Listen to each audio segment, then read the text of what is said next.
Welcome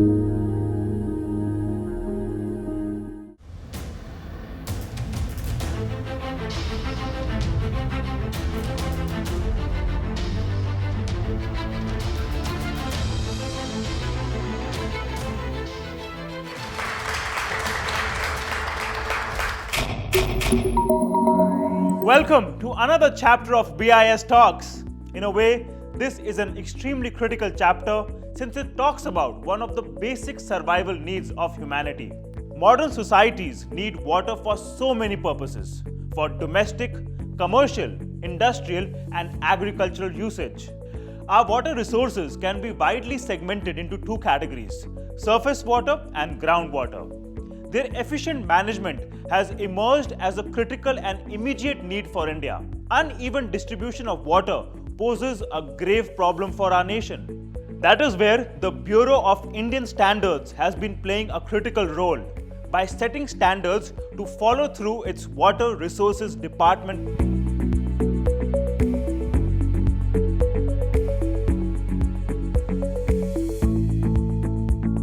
Let's first hear from Mr. R.K. Jain, who is also holding the post of Chairman CWC.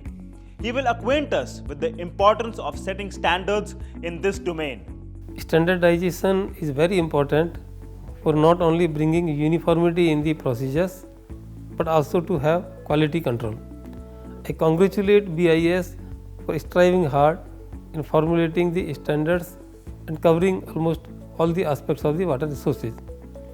It is very important for any country to have its own standards, particularly in the field of water resources, depending upon local geography and other local conditions. Subject of water resources covers aspects like irrigation, drinking water, water for industrial use, planning and design of water resources projects, interstate issues, environmental issues, etc. Standards are needed for wholesome and organized development of any nation and also to resolve conflicts. There are 18 sectional committees in the Water Resources Division Council, WRDC in short. These committees are playing a vital role in this endeavor of BIS. WRDC advises the new subject areas to be taken up for formulation of standards, keeping in view the national needs and priorities. It also advises on the matters relating to R&D needed for the establishment of the standards or their revision. Let us hear from a senior BIS official on how standards are developed and the overall working of the technical committees. The Water Resources Department has formulated over 450 standards. Over hundreds of experts put their heads together in this extensive consultative process of standard formulation, which is based on transparency, consensus building among stakeholders. The areas of work under Water Resources Department can be broadly categorized into surface water resources, groundwater investigation and management, river training works, and planning and management of water resources projects. Surface water resources is a big focus area. Within that, we work on dams and its appurtenances such as spillways, weirs, gates, etc. We also work on reservoirs, lakes and canals, instrumentation of hydraulic structures and geological investigations. Another important category pertains to river training works covering structures like embankments, groins, revetments, etc. Lastly, we deal with standards on management of water resources projects. Here we developed standards such as progress report and completion report of river valley projects. We also formulate safety codes in construction, operation and maintenance of river valley projects.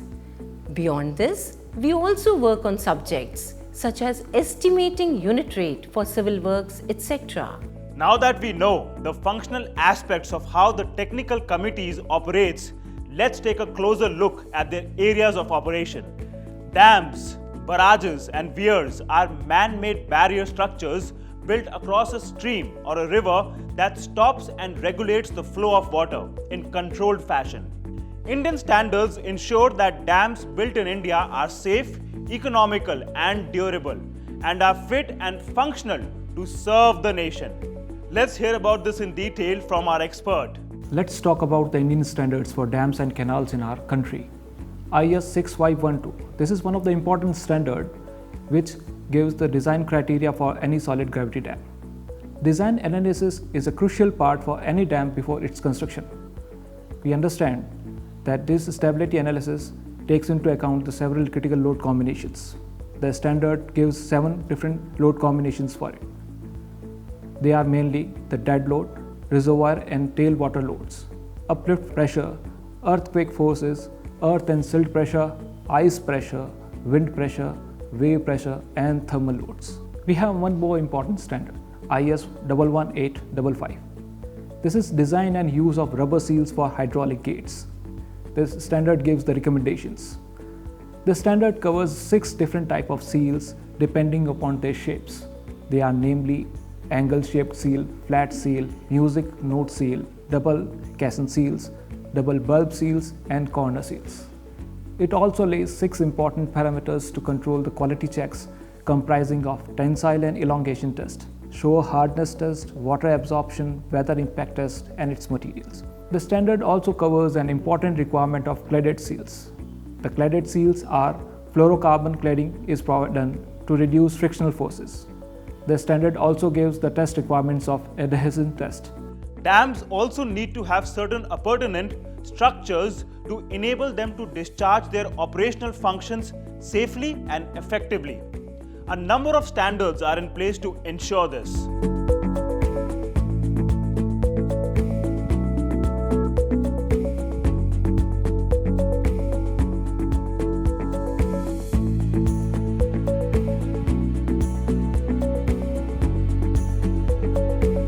For instance, this is a spillway.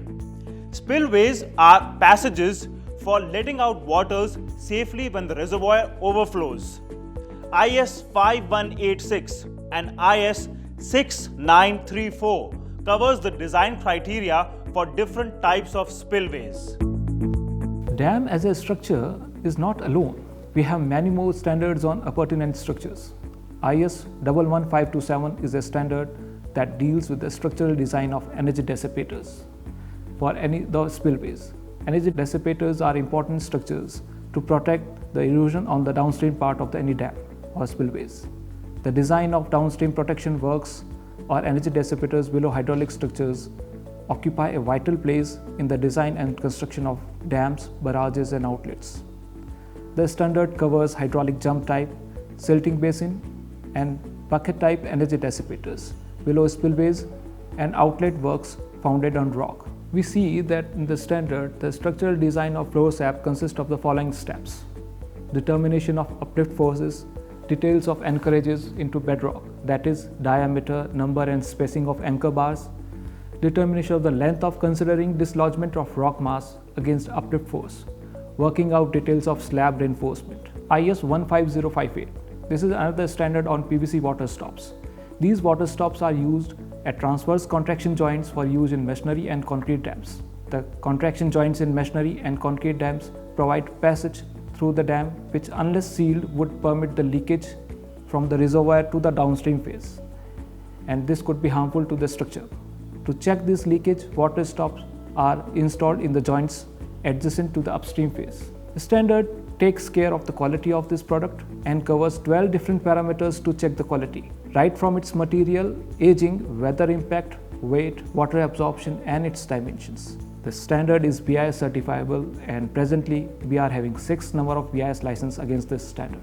Water release from dams may also be controlled using gates and shutters. The Bureau of Indian Standards Code IS 13623 criteria for choice of gates and hoists provides the basic classification of gates. IS 5620 gives recommendations for structural design criteria for low-held slide gates. BIS has developed a vast array of Indian standards for planning, design, construction and maintenance of various types of dams and their components. Before we move on to take on to the next category, let's take a brief look at some key standards within this area.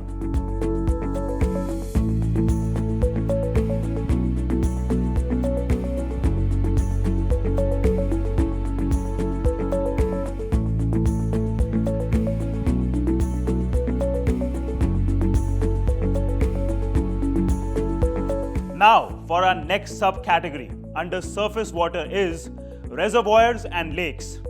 A reservoir is a man-made lake that is created when a dam is built on a river. They are different from natural lakes. In these, river water gets blocked by dams and are collected behind the dam, creating a reservoir. We already know reservoirs are used to generate hydropower. They also have a host of other benefits. First, during seasonal high flow of rivers, they limit the amount of water allowed to continue downstream. Through this, reservoirs help control flooding. Secondly, during dry seasons, water is released from the reservoir through canals. This enables farmers to water their crops and industries to function without interruption. Do you know what's the most common problem with reservoirs? You might not want to believe it, but it's as simple as evaporation. A huge quantity of water is lost from reservoirs through evaporation. However, substantial quantity of water can be conserved by control of this evaporation. We have a standard IS 14654, minimizing evaporation losses from reservoir, which stipulates the methods and guidelines for reduction of evaporation losses from water bodies, with special reference to control of evaporation with chemical retardants. IS 6939 is another standard that provides methods for determination of evaporation from reservoirs. BIS standard also covers other measures available for control of evaporation, like the installation of floating solar panels on the reservoir. If you go to any reservoir or even a natural lake, you will observe that the water there is very still. Due to this, bits of sand, rock, dirt, and other material called sediment sink to the bottom, leaving the water quite clear. But over time, this sediment builds up, greatly reducing the capacity of those lakes and reservoirs. IS 6518 is a standard stipulating guidelines on control of sedimentation in reservoirs. IS 13665 is a standard that stipulates method for assessment of reservoir sedimentation. The sediment entering into a storage reservoir gets deposited progressively with the passage of time. This causes the bed level near the dam to rise and reduces the capacity of the reservoir. Several methods are in use for predicting sediment distribution in reservoirs for design purposes. Either the empirical area reduction method or the area increment method may be used. IS 5477 Part 2 lays down methods for computing the sediment yield and for predicting the probable sediment distribution in the reservoir. Let's hear about this in detail from our expert. IIT Roorkee, since its earlier version as University of Roorkee, has been involved in the planning, design and construction related activities of major water sources projects such as Bhakra Dam, Hirakud Dam and Tehri Dam in the country. Research inputs from academic and research institutions are appropriately incorporated in the Indian standards and guidelines prepared by Bureau of Indian Standards and are at par with international standards. Government of India has focused on river origination, water conservation and water reuse. Thus, there is a need of revisiting the existing standards and introducing new standards to meet such requirement for the health of existing water bodies and availability of safe water. Water from reservoirs, barrages are released through canals, which have an important role to play in India's rural economy. This released water is further utilized for irrigation in far-flung areas. BIS have developed the standard IS 6531, which gives design requirements for canal health regulators. IS 9447 gives guidelines for assessment of seepage losses in canals. IS 4701 is a standard for earthwork on canals. Standards have also been framed to address various kinds of seepage losses in canals through various types of surface lining such as stone pitching, concrete slabs and tiles, burnt clay tiles, bitumen lining and polyethylene films. Here is the list of some important standards.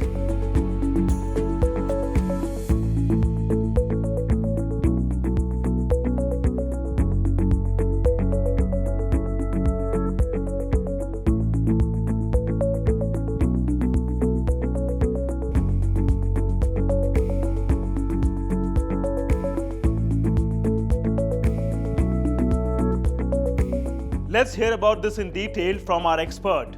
We have another important part of our water resource sectors, canals. Canals are the major sources of irrigation in our country. As you all understand, apart from design, layout and planning of canals, number of standards have been framed on lining of canals. Let's talk about few of them. IS 9698. This standard is one of the important standards which gives lining of canals with PE films, that is polyethylene films. The standard lays down the practice for use of PE film as canal lining, preventing the seepage losses and improving the velocity of flow.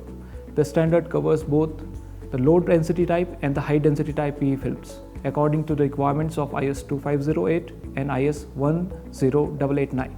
The standard specifies laying techniques in the field, preparation of the subgrade before laying PE film, different techniques for jointing of films, for example overlapping through adhesive, hot bitumen and hot sealing. It also gives or guides us with do's and don'ts with the use of this PE film as a canal lining. We have one more important standard, IS 10646. The standard deals with the canal lining of cement concrete tiles. The standard is BIS certifiable for cement concrete tiles as canal lining. It gives material requirements for tiles, giving the reference to use different cement and requirements for aggregates conforming to IS 383. The standard specifies the dimensions of tiles and gives the test to check the quality of tiles through its flexure test. The flexure test has given the minimum breaking load requirement from 18 to 41 kg for different thickness. Now for hydrometry, another emerging and critical area. BIS has also developed a number of standards in the domain in terms of measurement of liquid flow and discharge in open channels and closed conduits by various methods. Here is the list of some important standards.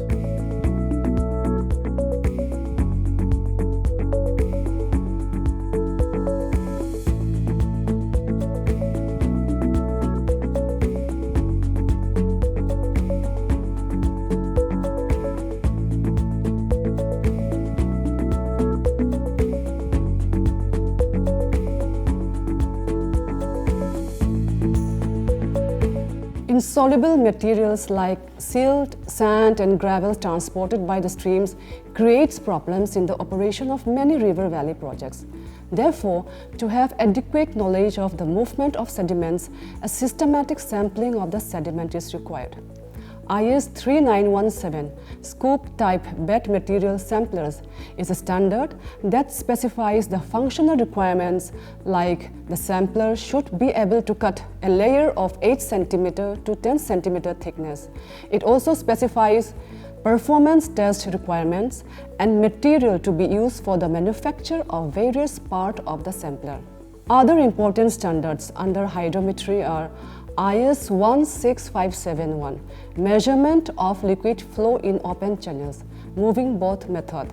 This standard specifies methods for measurement of discharge in large rivers.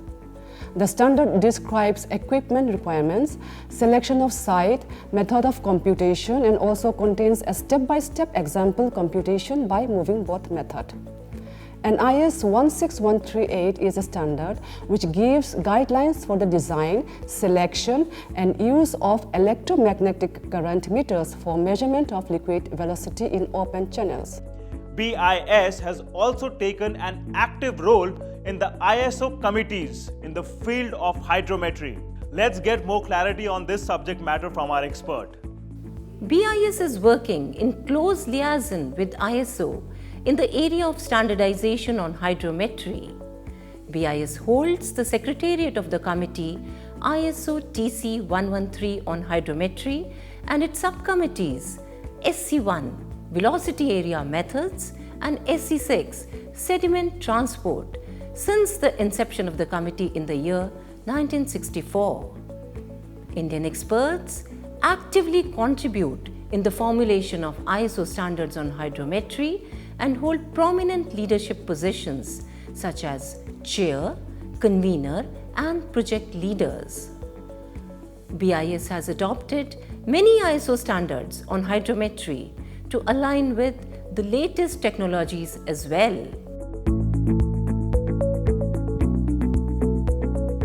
Currently, India is going through a severe groundwater crisis. This is largely due to severe over-extraction and groundwater contamination, covering nearly 60% of all districts in India. Besides, recharge of groundwater is slow as a large quantity of surface runoffs gets washed to rivers and oceans. To address these concerns, BIS has come up with various standards. These cover many critical aspects of groundwater resources, related investigations, water harvesting, and recharge of groundwater.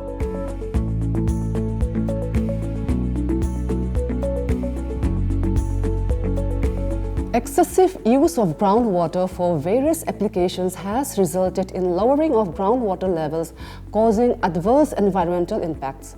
Artificial recharge to groundwater refers to augmentation of groundwater resources using surplus surface water available.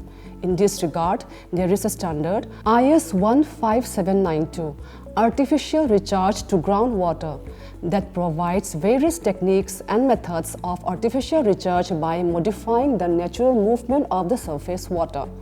The standard provides guidelines for the basic requirements for artificial recharge projects and its planning, such as identification of the areas, requirements for technical inputs like remote sensing studies, soil infiltration studies, hydrological studies, etc. In terms of groundwater resources, there are a lot of many other important areas where BIS has developed standards, like IS 15797, guidelines for rooftop rainwater harvesting, and IS 15897, which provides the specifics of surface geophysical surveys for hydrogeological studies. For a detailed list, please check the program of work under WRD 3, Groundwater and Related Investigations Sectional Committee.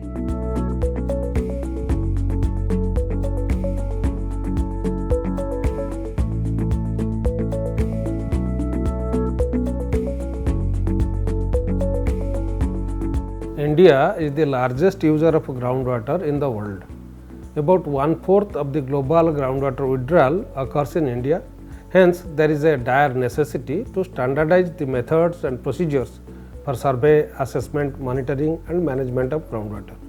Standards provide technical specifications, enabling guidelines and precise criteria for the activities.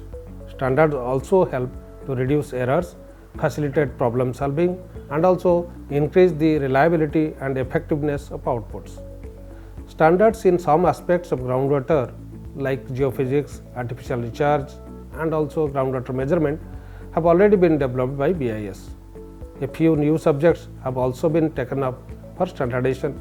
Just to mention a few: guidelines for aquifer mapping, mathematical modeling of groundwater, impact assessment techniques for artificial recharge schemes, interaction of groundwater and surface water assessment, guidelines for surface runoff harvesting using small structures. These standards will help in a long way to achieve the desired results in groundwater sector. Evidently, these water resources projects demand meticulous planning before execution. This is to make sure that adverse impacts do not outweigh the benefits expected from the projects. To address this, BIS has developed standards IS 15845 and IS 15442 for environment management plan and parameters for environmental impact assessment of water resource projects. Here is the list of some important standards.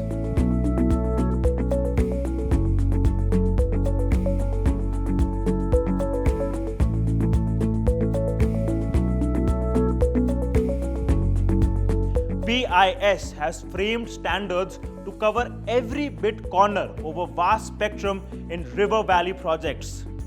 There are also guidelines for a vast spectrum of areas within the sector. For instance, presentation of project and progress report, completion report of river valley projects, safety codes in construction, operation and maintenance, estimating unit rate for civil works, measurement of works in construction of dams and appurtenant structures, etc.